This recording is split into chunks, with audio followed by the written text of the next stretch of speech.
महाराष्ट्र से बहुत बड़ी खबर है और इतनी बड़ी खबर है कि भूचाल आ गया है महाराष्ट्र की सियासत में, क्योंकि उद्धव ठाकरे अचानक गिर पड़े। जी हाँ, चलते चलते चक्कर आया और गिर पड़े। यही नहीं, इसके बाद बिस्तर पकड़ लिया, मातोश्री में कोहराम मच गया, सदमे में आ गए सभी। अब वजह जो निकल कर सामने आ रही है वो हैरान करने वाली, और वो ये है कि अपने सबसे करीबी का जाना, और वो भी सबसे ज्यादा विरोधी के गुट में, विरोधी की पार्टी में, तो वो उद्धव ठाकरे को बर्दाश्त नहीं हुआ। करीबी की धोखेबाजी वो झेल नहीं पाए और वोटिंग से ठीक पहले ये बड़ा नुकसान शिवसेना यूबीटी को, उद्धव ठाकरे को हो गया। तो बताते हैं, आपको दिखाते हैं क्या है पूरा मामला, क्या हुआ उद्धव ठाकरे के साथ अचानक। और आप भी इस वीडियो को शेयर करें और कमेंट बॉक्स में अपनी राय जरूर दें।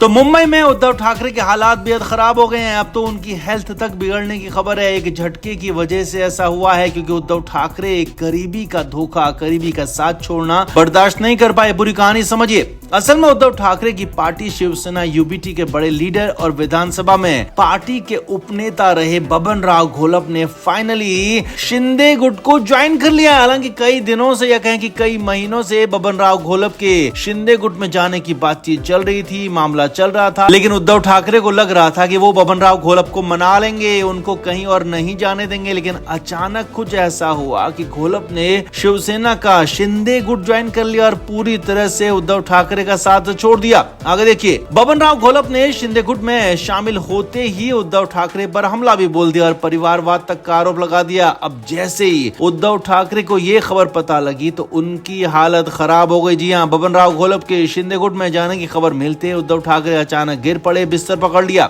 सूत्रों का कहना है कि बबन राव घोलप की खबर को उद्धव ठाकरे बर्दाश्त नहीं कर पाए, उन्हें चक्कर आ गया। चक्कर आया तो गश खाकर गिर पड़े और उसके बाद ही उन्हें बिस्तर पर पहुंचा दिया गया। तुरंत डॉक्टर्स की टीम भी बुलाई गई, घर पर ही चेकअप किया गया, उनके हालात पर नजर रखी जा रही है। और खबर है कि उनका ब्लड प्रेशर फ्लक्चुएट कर रहा है, यानी कि कभी कम हो रहा है, कभी ज्यादा हो रहा है। ब्लड प्रेशर ऊपर नीचे जाने से उनकी दिक्कतें भी बढ़ रही हैं, लिहाजा उनकी कैंपेनिंग तक रोक दी गई है, भाषणबाजी रोक दी गई है। सूत्रों के मुताबिक अब कई लोग पार्टी छोड़कर गए, लेकिन उद्धव ठाकरे को इससे बहुत ज्यादा फर्क नहीं पड़ा। यहाँ तक कि एकनाथ शिंदे के जाने का भी बहुत ज्यादा फर्क उनको नहीं पड़ा, लेकिन हाँ, बबन राव घोलप के जाने का उनको खासा असर पड़ा है, नुकसान हुआ है। और घोलप के जाने का उनको नुकसान साफ नजर भी आ रहा है, इसीलिए तो वो ज्यादा टेंशन में आ गया और उसके बाद ही उनकी हालत खराब होने लगी। उद्धव ठाकरे को पूरी तरह से आराम करने के लिए कहा गया है, फिलहाल घर पर ही रहने को कहा है, बाहर नहीं जाने, खासतौर पर भाषणबाजी से दूर रहने के लिए कहा गया। अब ठीक चुनाव से पहले चरण की वोटिंग से पहले ये सब कुछ हो रहा है, जिससे शिवसेना यूबीटी की मुश्किलें बेहद ज्यादा बढ़ गई हैं, क्योंकि वोट मांगने नहीं जाएंगे तो जनता तो वोट देने वाली है। वो कैसे वोट देगी, क्योंकि पहले उनकी नाम पहचान सब कुछ संकट में है। उनकी पार्टी का नाम, उनका चुनाव चिन्ह तक शिंदे गुट के पास है, लिहाजा उनके लिए आगे और ज्यादा मुश्किल होने वाली है। तो कुल मिलाकर बेहद करीबी बबन राव घोलप ने शिंदे गुट फाइनली ज्वाइन किया, तो उद्धव ठाकरे के लिए, उनकी पार्टी के लिए बहुत बड़ा झटका पर्सनली रहा, क्योंकि इससे उद्धव ठाकरे की तबीयत बिगड़ गई, हालत खराब हो गई। अब क्या उद्धव ठाकरे के लिए आगे और भी मुश्किलें होने वाली है, या फिर ये मुश्किल कम थी और ज्यादा बढ़ सकती है? कमेंट बॉक्स में आप भी जरूर बताएं, वीडियो को शेयर भी करें।